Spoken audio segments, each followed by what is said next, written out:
excelência, antes de qualquer coisa, é uma virtude que nós nos condicionamos. Quanto custa ser excelente? Bom, os avanços do povo judeu não param por aí também não, sabe? Eu lembro que em 2014 ou 15, né?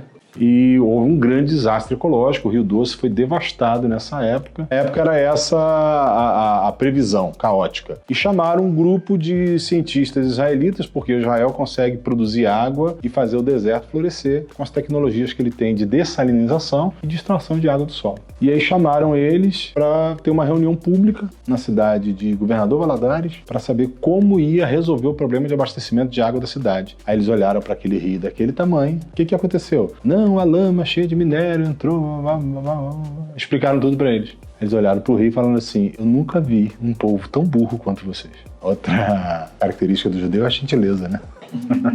Essa foi a frase que eles falaram. Eu nunca vi um povo tão burro quanto vocês. Mas ó, a escassez de recursos, notem isso, a escassez de recursos gera habilidades que você nunca teria num contexto de fartura. Se nós entendermos o quanto isso é verdade, eu ia promover escassez para o meu dia a dia. E promover escassez tem a ver com ter uma vida modesta, para que haja sobra de recursos, para que haja investimento. Então, se eu tenho recursos sobrando e tenho criatividade e inteligência potencializada por escassez, eu tenho a receita de qualquer crescimento, mano. A autodisciplina nos leva a produzir para nós mesmos excelência. Um povo que teve que aprender a produzir alface no meio do deserto, aprende a ser excelência com facilidade. Por quê? O nível de exigência para eles é mais alto. Se você não for no fundo do seu quintal hoje plantar um alface, dali a 30 dias você está comendo alface, não é? Você acha que lá é assim? Não. O que nós precisamos aprender? Que excelência é uma virtude. É uma decisão de você se oferecer como oferta, como uma base para gerar vida. Esse é um princípio de geração de riqueza. Ninguém dá dinheiro para ninguém. Ninguém dá riqueza para ninguém. Sabe aquela historinha da vaca não dá leite? Diz que uma criança chegou pro pai e falou assim: pai, vaca dá leite? Não, não dá. Você tem que levantar todo dia de manhã e ir lá pegar, porque se você ficar aqui esperando, ela não vai te entregar o leite dela. É isso mesmo. Então, se nós ensinamos a forma correta, se nós nos reeducamos da forma correta, nós vamos começar a ver as dificuldades como uma oportunidade de gerar em mim a virtude da excelência. Cada vez que a gente esmorece diante de uma dificuldade, nós estamos nutrindo a falta de virtude ao invés da excelência. Certo ou não? É lógico. Às vezes as pessoas são expostas a um nível de sofrimento, de padecimento que elas não suportam. Todos nós temos um limite. E eu não desconsidero isso. Mas até isso é mitigado, é reduzido quando eu descubro que existe virtude em uma vida onde eu digo não para mim mesmo. Eu sou cristão, eu não sou de forma nenhuma ecumênico, mas antes de eu conhecer o Senhor, na faculdade eu li um livro de Dalai Lama chamado A Ética da Contenção. Não sei se o Antônio conhece. A Ética da Contenção é um livro que fala exatamente sobre isso, da riqueza e da saúde que há em você dizer não para si mesmo. Eu li aquele livro, já tinha uma experiência cristã antes, eu falei assim, cara, esse cara tá repetindo o que Jesus ensinou a vida inteira. Mas ele coloca isso de uma forma filosófica que você consegue aplicar na sua vida. Agora, isso também é um princípio de geração de riqueza. Salomão diz assim: aquele que ama o azeite e o vinho empobrecerá. O que é o azeite e o vinho? O que simboliza o azeite e o vinho nisso aí? Prazer, contentamento, conforto. Quem ama essas coisas vai empobrecer. E é curioso, porque quando você lê o Pai Rico, Pai Pobre, você vê ele falando sobre isso. Você pega os filhos de pobre, né? Filho de alguém pobre, que não teve nenhum tipo de educação nessa área. O sonho da vida dele é ter um carro. E depois botar um som no carro que é mais caro do que o próprio carro. Ele não sabe como ele vai pagar seguro, ele não sabe como ele vai abastecer, como ele vai dar manutenção, mas ele quer botar o som no carro. E a alegria dele é andar na rua rodando a chave no dedo das meninas ver que ele tem carro. Esse é um pensamento de empobrecimento. Isso trabalha contra a excelência. Segundo princípio é o princípio da reputação. A sua boa reputação, ou seja, o nome que você tem nos ambientes pelo qual você passou, vai ser uma alavanca para a sua prosperidade, ou não. Jesus, em Lucas 16, ensina um princípio financeiro muito legal. Eric, Jesus ensinando princípio financeiro? Poucos assuntos Jesus dá uma ênfase tão forte quanto no aspecto financeiro. Em Lucas 16, Jesus ensina um princípio financeiro. Ele fala assim: se vocês não forem fiéis na administração daquilo que tem pouco valor, como alguém lhes confiará as suas riquezas? Do que Jesus está falando? De reputação. Qualquer pessoa que é reconhecidamente como alguém fiel, como alguém respeitável, como alguém confiável, galga degraus com mais facilidade do que quem não é confiável. Uma vez nós tivemos uma reunião com a controladoria e com a contabilidade, né?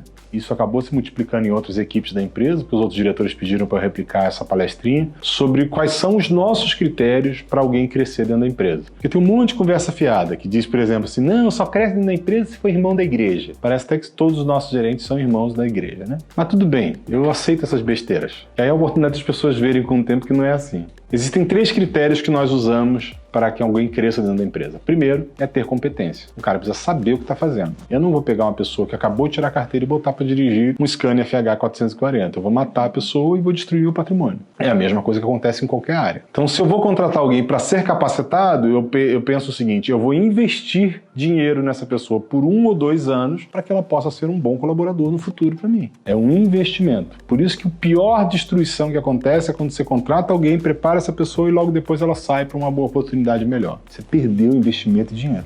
Por isso que as empresas não gostam de contratar pessoas sem experiência. Nós aqui pensamos diferente. Gostam de investir nas pessoas para que a gente tenha bons resultados. Por quê? Mais do que a formação técnica, eu tenho a oportunidade de formar o caráter de uma pessoa no ambiente de trabalho. Isso para mim tem mais valor. Por quê? Por causa das outras 2 características. Além de competência, a gente observa habilidade. O Ian pode ser um cara extremamente técnico e o melhor profissional na área dele. Mas se ele não tiver a habilidade em lidar com as informações, com a estrutura que ele está inserido e com as pessoas, ele vai gerar um clima organizacional que pode inviabilizar a empresa. Então, além de competência, a gente observa a habilidade da pessoa.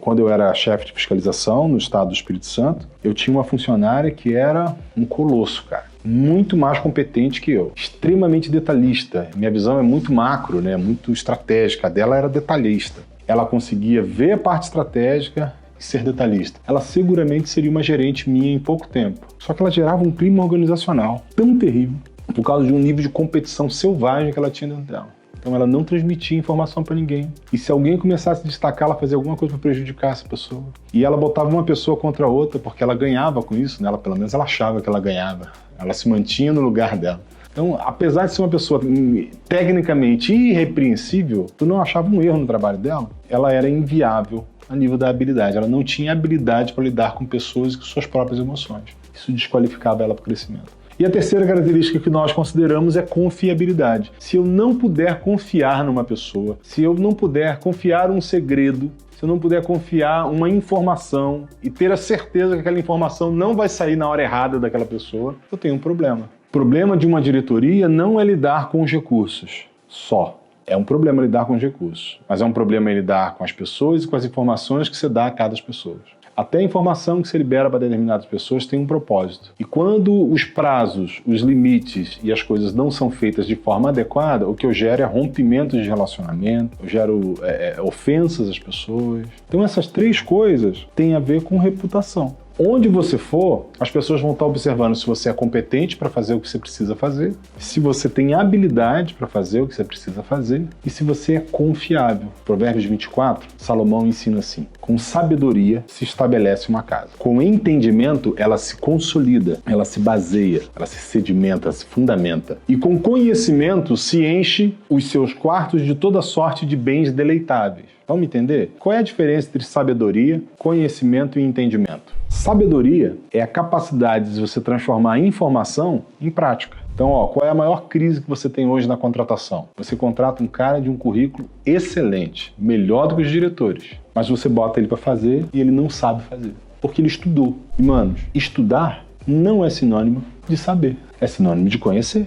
Eu lembro que quando eu fazia entrevista ainda aqui, eu perguntava assim, o que você sabe fazer? Aí o cara descrevia o currículo da faculdade. Ah, legal. Tá. E o que você já fez disso aí? Ah, não, ainda não fiz nada não. Então ele não sabia. Ué. Se você nunca fez e nunca oferiu o resultado daquilo que você fez, você não sabe fazer. Dizer que sabe é desonestidade, né? Estou no 1º ano de contabilidade. Ela fala assim, não, eu estou fazendo contabilidade. Ah, então você sabe fazer classificação? Sei, já estudei. Aí você bota a classificação para a pessoa fazer, faz a classificação tudo errado. Por quê? Porque ela não sabia, ela só tinha estudado. Existe diferença entre conhecimento acumulado, que é a ciência, e a técnica, que é o conhecimento empírico. A técnica ela pode ser aperfeiçoada pelo empirismo. É por isso que você às vezes encontra pessoas que não estudaram tanto, mas que têm profunda habilidade ou competência para fazer determinada coisa. Eu não estou aqui dizendo que a ciência não tem um valor. Ela tem um valor no sentido de sedimentar o conhecimento e capacitar a transferência desse conhecimento para gerações futuras, tá? Mas as duas coisas precisam estar equilibradas. Então, sabedoria é quando você pratica aquilo que você conheceu. Conhecimento é quando você adquire informação de forma sedimentada. Adquirir informação não é você ouvir uma vez um vídeo no YouTube. Ontem, por exemplo, eu estava com a minha esposa assistindo um vídeo de como fazer bolinhos de batata no YouTube. Se eu for fazer agora, vai ser um fiasco, eu não sei fazer. Eu vi o vídeo uma vez. E uns caras no perfil que nem eu precisa fazer para aprender, entendeu? Se eu não botar a mão e testar, eu não sei fazer. Posso ouvir 200 horas de vídeo sobre bolinhos de batata. Se eu não fizer, eu não sei fazer. A primeira vez que eu fizer, vai dar ruim. Lá pela terceira ou quarta vez que eu faço, aí fica bom o trem. Tem pessoas que são diferentes. Eles absorvem informação de uma determinada área que é compatível com a estrutura dele e ele administra bem isso. Musicalmente falando, eu também sou músico. Eu ouço uma música, eu não preciso nem ver alguém tocando, eu já pego o violão e toco junto com a pessoa. Isso é uma área em que eu tenho uma facilidade, o que as pessoas chamam de dom hoje, para administrar. Tem gente que tem esse dom com a cozinha, né? Não é o meu caso. É o caso do Gladstone. Quando ele chamar vocês para almoçarem, aceitem. A sabedoria é quando eu pego o conhecimento e transformo em prática. O conhecimento é quando eu absorvo a informação de forma sedimentada, de forma que eu seja capaz de multiplicar. Informação que entrou e que 2 minutos depois eu perdi, não é conhecimento. Quando eu tenho uma informação sedimentada de forma que eu consiga transmitir ela para alguém, então eu tenho conhecimento. Ainda assim, eu posso ter um conhecimento e não ter sabedoria. E onde é que entra o entendimento? Entendimento é o que você precisa para transformar conhecimento em sabedoria. Se você não entender o que você conhece, você nunca vai conseguir transformar as coisas. Para mim transformar teoria em prática, eu preciso de entendimento. Preciso entender o processo. Entendimento vem, pessoal, por experimentação, por mentoria, por alguém que conhece o que está falando, que pratica e que colheu resultados, te ajudando a perceber. Então não adianta vocês virem para mim e falar assim, Eric, eu queria que você fizesse uma mentoria comigo. Que bom, eu quero fazer. Vamos lá, o que eu posso te ajudar? Eu quero aprender a comprar carro. Vocês vão ouvir assim, Mac. Eu não sei comprar carro. Quando eu vou comprar carro, eu procuro o Léo Puzebon, meu amigo, meu diretor aqui, parceiro. Ele sabe comprar carro 200 vezes melhor do que eu. Não é uma área que eu domino. Qual o problema da gente não saber? Nenhum, gente. Se eu quiser aprender como fazer, eu tenho que colar nele, no Luizão. Alguns caras que manjam do assunto. Tem uns caras que bate o olho assim e sabe dizer se o carro bateu. Ele cheira assim e diz qual é a cor da tinta. Brincadeira exagerada isso. Isso aqui é massa pura. Eu olhava para aquele negócio, garantia que era lata. Então o que a gente precisa entender? Que o entendimento se adquire com relacionamento, com experimentação, com prática. Então isso quer dizer o que, Eric? Quer dizer que não é fácil construir essa casa chamada riqueza com bens deleitáveis. Provérbios 24 diz assim, com sabedoria se edifica uma casa. Com o entendimento, ela se baseia, ela se consolida. E com conhecimento eu encho suas recâmaras, os seus quartos, de toda sorte de bens deleitáveis. Riqueza é fruto de uma construção, ela não vem assim. Quer uma prova disso? Faça uma estatística de todas as pessoas que ganharam na Mega Sena nos últimos anos e verifica quem manteve sua riqueza. Eu tenho essa estatística pronta, menos de 1%. Todas as outras empobreceram, ficaram na mesma situação pior do que tinha antes. Essa é a prova cabal de que não funciona você entregar doações assistencialistas para ninguém. Não dá certo. Então a boa reputação, ela vai ser construída porque as pessoas vão olhar para você, vão ver competência, vão ver habilidade em lidar com problemas, com dificuldades, com pessoas, com ambientes, com processos e vai ver confiabilidade. Alguém que junte essas 3 coisas é raro. E é por isso que poucas pessoas são líderes dentro de um processo corporativo. Geralmente quem é muito competente tem um ego tão inflado que não consegue ser hábil. Aí essa pessoa é desqualificada. E quando o cara tem a competência e habilidade, mas não tem confiabilidade, acabou. Não adianta. Não adianta. Você pode até manter ele na estrutura. Mas essa pessoa sempre vai ser limitada pela própria incapacidade dele de ser confiável. Nós tivemos uma situação um tempo atrás de um determinado colaborador que expôs uma informação que ele não deveria. Me desculpe, foi uma imaturidade minha. Ô meu queridão, você é um homem de mais de 40 anos, pai de filho, você não tem o direito de ser imaturo, não. Eu tenho 20 anos, estou começando no mercado de trabalho, eu posso errar por imaturidade. Mas não cabe, por exemplo, um diretor, quase 50 anos, me desculpem, eu fui imaturo. Não dá, né?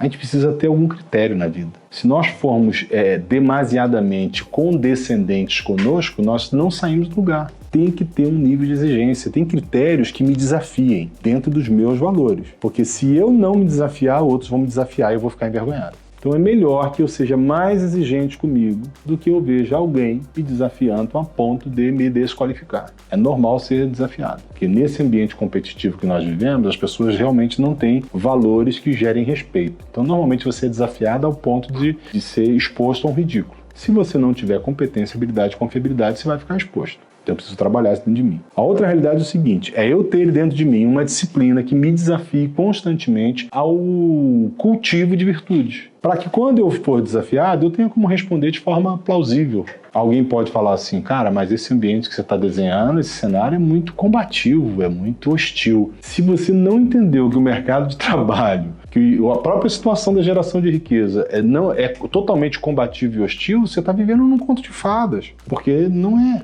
Como diria o outro, o pau canta, o pau deita nas costas quando você está no mercado de trabalho. E se a gente não entrar com a consciência correta, a gente vai ser mastigado por quem está do nosso lado. Infelizmente, é isso que acontece.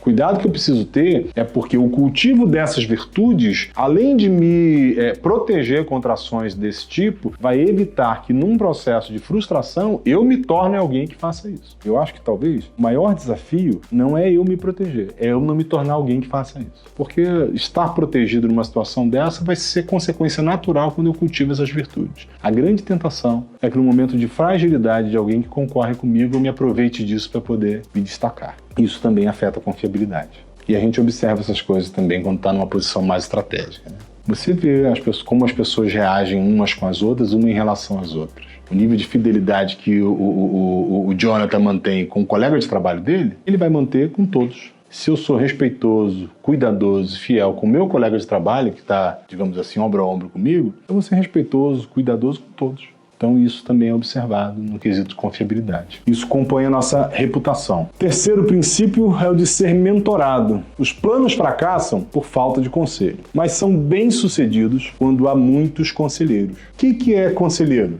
Conselheiro é alguém que conhece do assunto e por isso pode opinar. Não adianta você me querer como conselheiro para comprar um carro. Você vai dar com os burros na água, mesmo se você ouvir meu conselho, porque eu conheço pouco disso. Agora, outro detalhe importante. Ele fala que os planos fracassam por falta de conselho. Conselho é o produto, mas eles são bem-sucedidos quando há muitos... Percebeu que tem uma diferença? Ele não diz que eles são bem-sucedidos quando há muitos conselhos. Sabe por quê? O valor está na pessoa, na relação que você mantém com ela, e não no objeto da relação. Se eu tenho amigos, tenho relacionamentos profundos, eu consigo ter nesses amigos um conselho muito mais efetivo do que eu fazer isso consultivamente. É por isso que o conceito de mentoria foi deteriorado em tão pouco tempo. Talvez há uns 2 ou 3 anos atrás começou a crescer esse mercado de mentoria, né? Tinha gente se vendendo como mentor. E hoje, para onde foi essa profissão? Desapareceu. Por quê? Faz isso aqui, ó. O valor da mentoria é o mentor. É a pessoa que está sendo mentorada, não é o trabalho em si.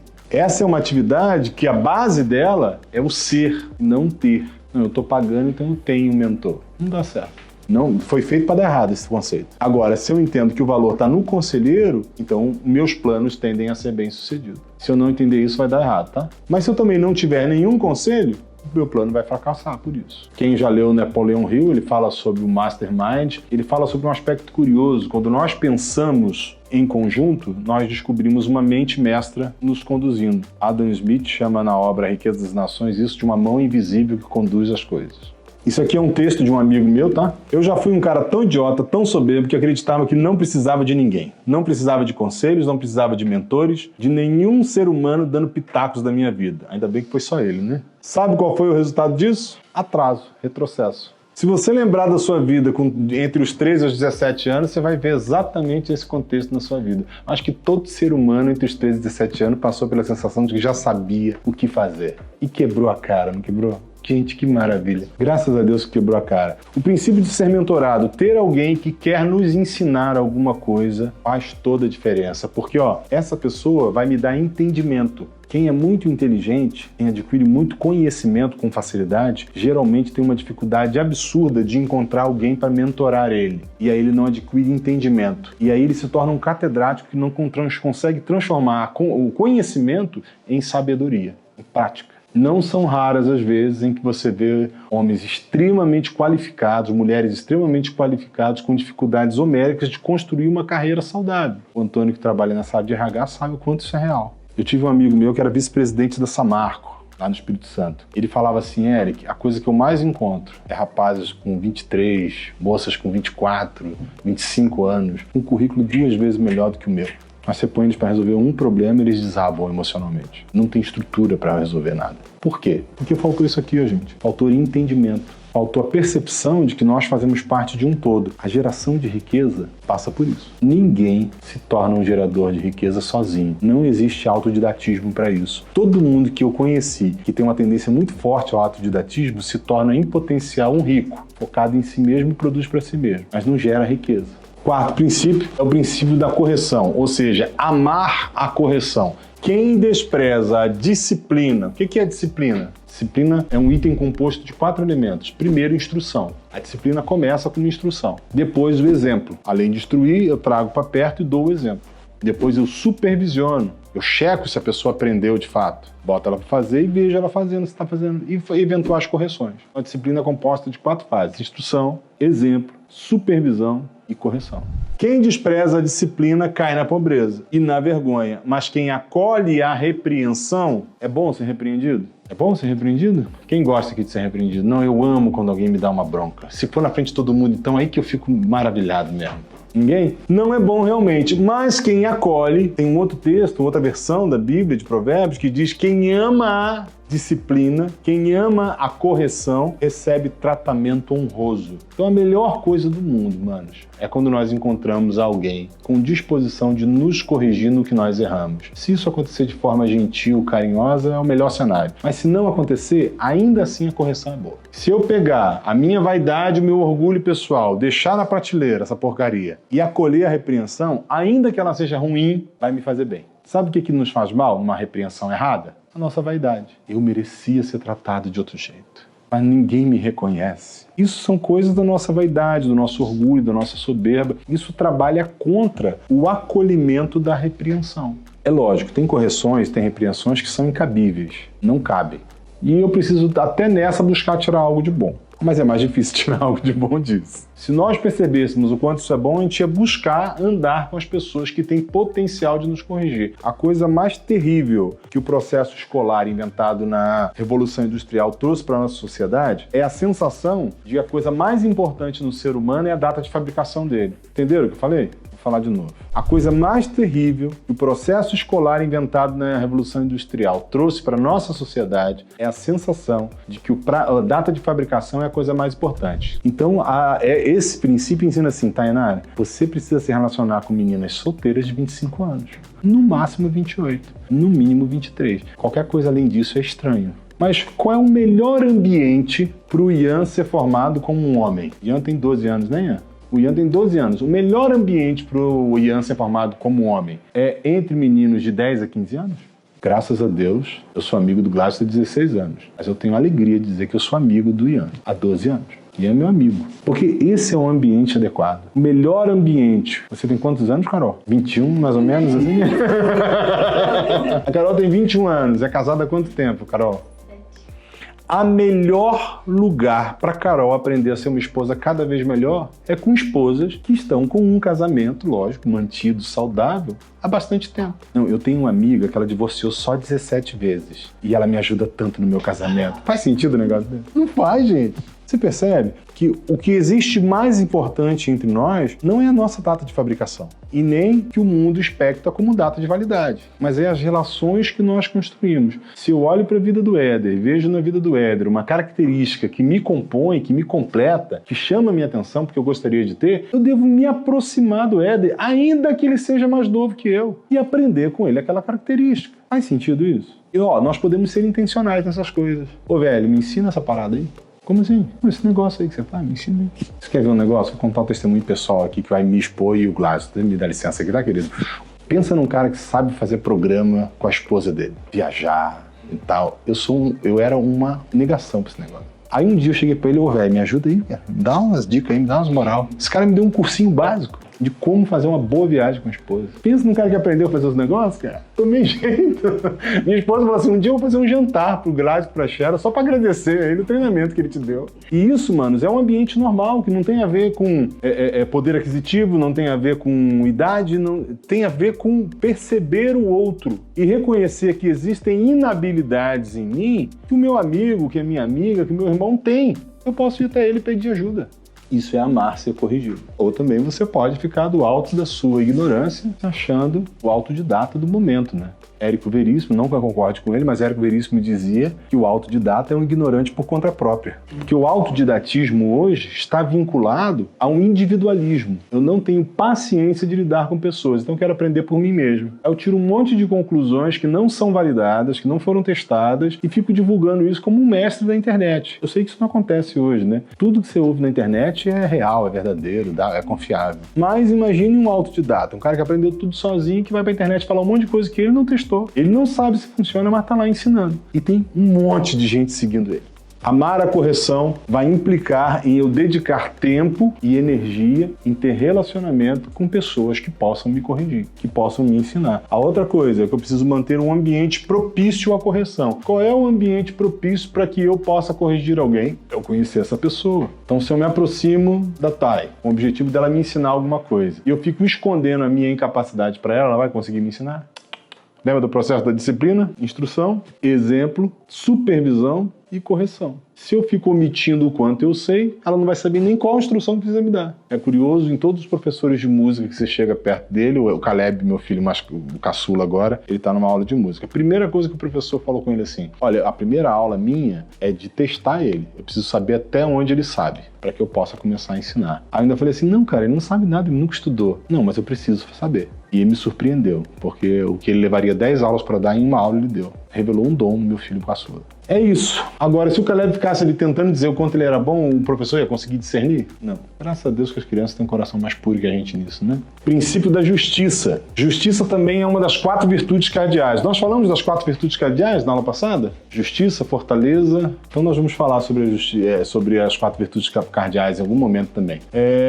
Essas virtudes cardeais, elas foram escritas pelo imperador romano chamado Marco Aurélio, que também era um filósofo. E isso, sobretudo, foi numa carta a um filho dele, chamado Cômodos. Recebeu essa carta do pai. São personagens do filme Gladiador, mas tem uma história real por trás daquele filme. E apesar do filho ser um idiota, o pai era um filósofo, um cara sábio, que errou na formação do próprio filho. Mas a justiça é uma dessas virtudes cardeais. O ensino clássico diz que existem 4 virtudes que são mãe de todas as outras. Justiça, fortaleza, prudência e sabedoria. Uma delas é a justiça. Essa justiça está ligada à palavra equidade. Equidade é você tratar as pessoas com imparcialidade, sabendo que todas têm o direito às mesmas coisas que você. Então pensa assim, justiça significa promover o acesso a uma vida próspera a todas as pessoas. Qual é o primeiro ato de justiça se o meu objetivo é produzir uma vida próspera a todos os que se relacionam comigo? Promover conhecimento. Conhecimento, mano, é poder. Conhecimento, segundo a Bíblia, é o que enche os nossos quartos de toda sorte de bens deleitáveis. Alguém que é preguiçoso, ansioso, precipitado em adquirir conhecimento, vai sempre passar necessidade. Quer um texto bíblico para isso? A mão remissa, quem faz as coisas de qualquer jeito, empobrecerá. Mas o homem diligente, entre os reis será posto. Diligente é o contrário de remisso. Então, justiça, em tese, é quando eu garanto a cada um de vocês o direito de vocês. Eu não me permito lesar o direito de ninguém e eu não permito que outros lesem os direitos uns dos outros. Sociedade Perfeita, em uma obra grega, fala sobre uma sociedade onde todos monitoravam 100% a justiça uns dos outros. No momento que eu via o meu vizinho lesando o direito de alguém, então eu ia até ele e o confrontava com a justiça. Justiça é isso. É o que garante a cada um de nós o direito de cada um. O direito não é uma plataforma, não é uma caixinha igualzinha que é dada a todo mundo. O direito ele é estabelecido com base naquilo que você foi capaz de conquistar. Então, se o Jonathan conquistou algo e o Ian, de alguma forma, prejudica isso que ele conquistou, ele foi injusto, ele cometeu uma injustiça. Cabe à sociedade a se posicionar contra a injustiça. Tá bom? Isso é justiça. Então, justiça é o que garante a cada um o direito que ele construiu, que ele conquistou. A injustiça é quando a gente lesa o direito do outro em prol de manutencionar o nosso próprio direito ou garantir o direito. Então, a Carol é minha preferida. Aí, para garantir a Carol uma benesse, eu prejudico o direito da Thaí. Isso é injustiça.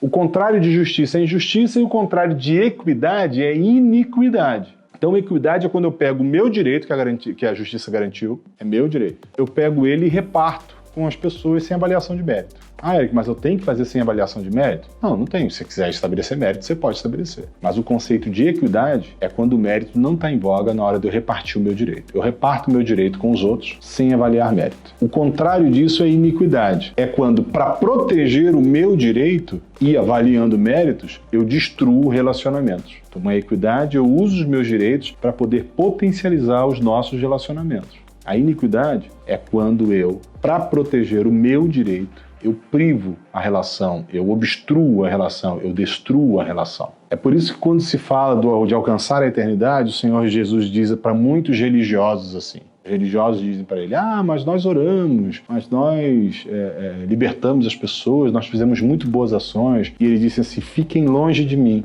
vocês que praticam a iniquidade. Vocês que, para proteger o próprio direito, destroem os relacionamentos. Essa é a diferença de justiça e equidade, injustiça e iniquidade. Quando eu escrevo um texto como esse, eu estou praticando justiça, pois estou mostrando que você pode ter acesso à mesma prosperidade que eu tenho. Eric, você está querendo dizer que prosperidade é uma questão de virtude? Exatamente. Porque ser rico nem sempre é ser próspero. É só você pensar quantas pessoas ricas que você conhece que não têm saúde, não têm paz, não têm tranquilidade. Isso não é prosperidade. Você ter recursos, poder desfrutar dele em comunidade e sentir o cheirinho da paz na sua vida, isso é prosperidade. Você pode praticar a justiça de várias maneiras, mas o dinheiro é um excelente instrumento de justiça. Substitui dinheiro por riqueza? A riqueza é um excelente instrumento de justiça. Então, se eu pego alguém que está numa situação de rua, vida destruída, devastada emocionalmente, e dou dinheiro para essa pessoa todo mês, eu estou praticando justiça? Não. Mas se eu ajudo essa pessoa a resolver os problemas emocionais dela, se eu dou um emprego a ela, se eu restauro a dignidade dessa pessoa, eu estou promovendo justiça? Sim, de forma sustentável. Isso é dar com sabedoria, que Salomão diz também. Que se a gente não dá com sabedoria, vai faltar para nós e para o outro. Isso só acontece se eu investir. Tem um caso de uma amiga minha e da minha esposa. Nós cuidamos dela, conhecemos ela 15, 16 anos talvez, e ela ficou bem próximo da gente até quando ela casou. Até hoje somos amigos. E ela, uma época, começou a fazer um trabalho muito legal de ir com outras meninas da idade dela até um asilo para visitar os idosos. Geralmente elas priorizavam visitar pessoas que tinham sido esquecidas pela família. E aí ela veio um dia falar, olha, eu estou insatisfeita, tem alguma coisa errada com esse negócio. Eu falei, eu te digo que está errado. Com quantas pessoas você se comprometeu nesse trabalho? Como assim? Porque o alvo não é você ir lá, fazer uma visitinha e depois continuar durante a semana deixando a pessoa sozinha. O alvo é eu gerar um comprometimento com essa pessoa tão grande que eu me sinta à vontade de trazê-la para tirar ela daquela solidão que ela vive. Eric, eu vou assumir um idoso com quem eu não tenho relacionamento? Não, você vai assumir um idoso que você aprendeu a amar porque você construiu um relacionamento. Isso é restaurar dignidade. Senão eu posso ser resolutivo, mas não efetivo. Qual é a diferença de ser resolutivo e efetivo? Eu vou lá e dou dinheiro para um cara que precisa comprar um remédio. Agora, se eu quero ser efetivo,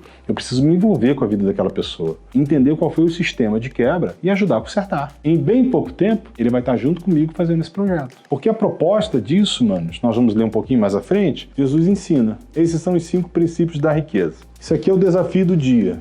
Queria que eu vou botar lá no grupo, mas queria que vocês fizessem isso essa semana. Quais serão os palpiteiros que você irá eliminar da sua vida? Gente que te dá dica errada, sabe? Mas esse tipo de gente precisa eliminar da vida da gente, que atrapalha a gente. Quais serão os seus 3 mentores no ano de 2022? Essas perguntas você não precisa responder para ninguém, tá? Você precisa se responder isso. Quais serão as 10 pessoas que você pedirá conselhos em 2022? Escreva o nome e as áreas de cada uma delas.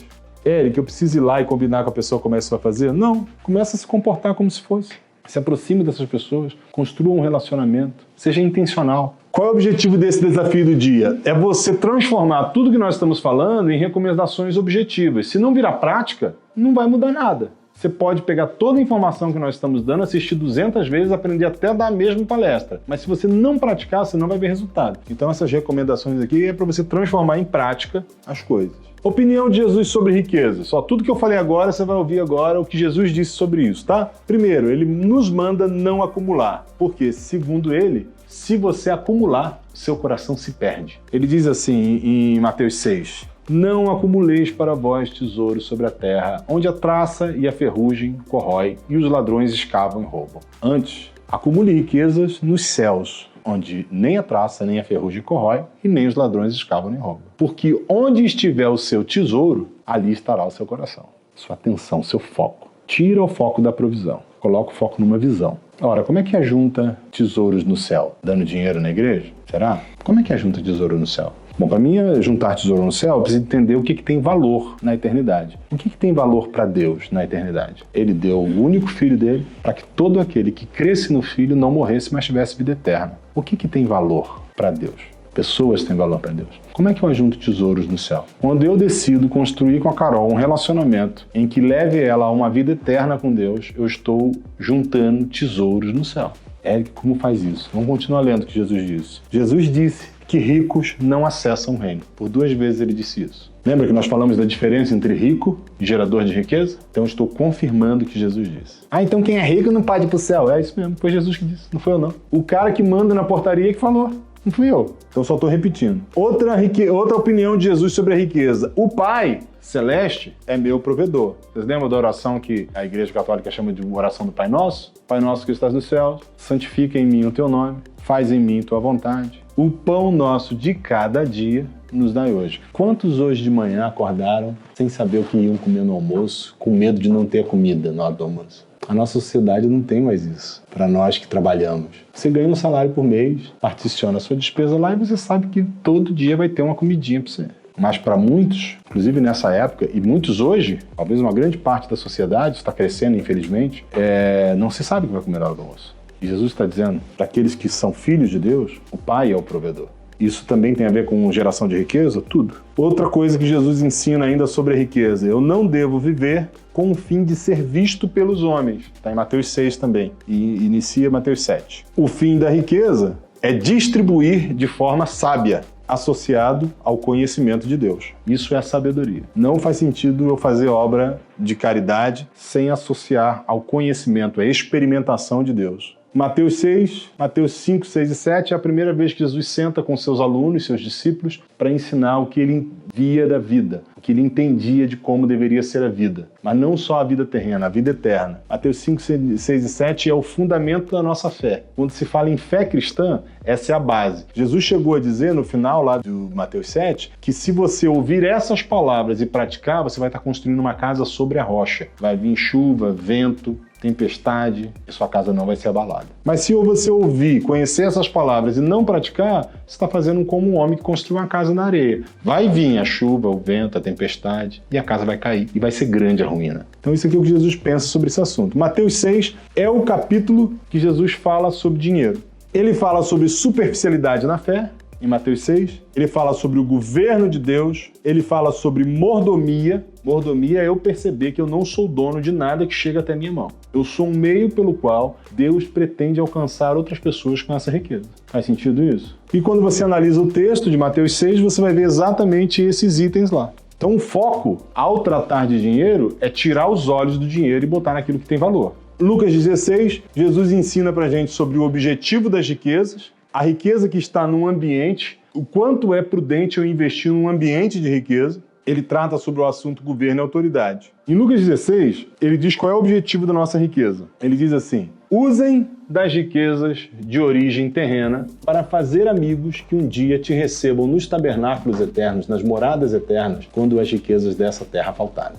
Como é que vocês entendem esse texto? Todo recurso que vem até minha mão, seja financeiro, seja intelectual, seja físico, seja de alimentação, seja de equilíbrio emocional, é um recurso também de muito valor. Quando eu uso esses recursos para fazer amigos, que no final das contas vão me receber lá nas moradias eternas, eu estou aplicando de forma sábia a minha riqueza. Então, olha, Jesus não está falando aqui para você usar dinheiro para que mais pessoas se convertam ao cristianismo. Sabe como é que eu sei disso? Jesus não era cristão. Sabia disso? Jesus não era evangélico. Jesus não era discípulo. Jesus é o Senhor. Ele é o dono de todas as coisas. Pensa num cara que sabe como as coisas funcionam. Então ele nos instrui a gerar um nível de relacionamento que eu posso chamar de amizade com o John, a ponto dessa amizade produzir para o John uma vida que reproduza a eternidade. Isso vai fazer com que eu e o John nos recebamos dos tabernáculos eternos. São grandezas inversamente proporcionais o nível de conforto que eu tenho e esse objetivo. Quanto mais eu invisto em ostentação, em ser visto pelos homens, quanto mais eu invisto em conforto pessoal,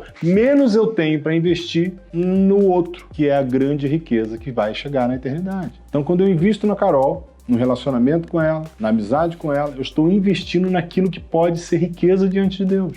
Quando eu invisto em ter mais conforto, mais isso, mais aquilo, parecer mais, eu estou investindo exatamente no contrário que seria. Entender as minúcias desses textos ajudam você a perceber o quanto esse assunto é espiritual. Jesus fecha Mateus 6, quando ele trata sobre o governo de Deus, ele fala assim: ninguém pode servir a dois senhores. Olha, não teve outro assunto que Jesus falou isso. Só com respeito ao dinheiro. Não se pode servir a dois senhores. Ou você vai servir a Deus, ou as riquezas. Ou você vai agradar a Deus, ou a Mamon. Mamon era o nome do Deus, não sei qual era a origem dele lá, que era dinheiro, Deus do dinheiro.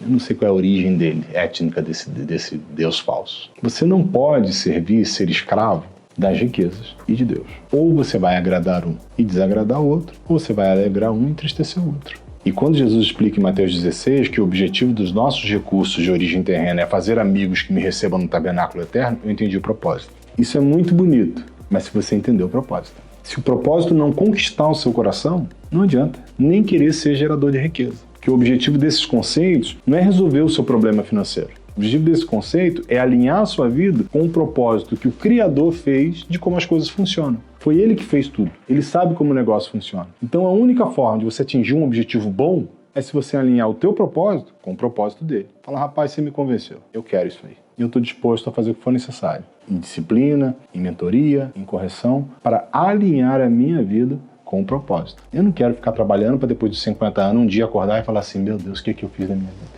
Às vezes tem gente que fica passando por isso com menos de 50. Olha, acorda pro espelho, olha pro espelho e fala assim: o que eu tô fazendo da minha vida? Tem até um memezinho rodando aí na internet, né? Tá na cara que eu tenho que dar um jeito na minha vida.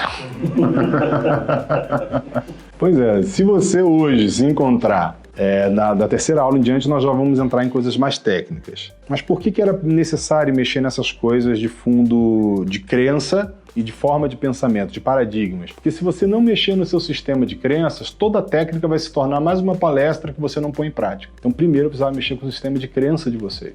Eu quero que vocês se permitam ser confrontados por uma nova crença, a fim de que isso motive a vocês a aplicar as técnicas que nós vamos mergulhar da terceira aula em diante. Ok? Fechado? Dever de casa, todo mundo anotou? Hoje eu posto lá no grupo, quem tiver dúvida vai ficar lá, tem uma responsabilidade de aplicar isso para ver mudança. Eu não vou ficar cobrando vocês, tá? Nem vocês aí que estão assistindo. Vocês é que devem ter a autocobrança nesse sentido de fazer ir para uma direção diferente. Obrigado mais uma vez a todos vocês.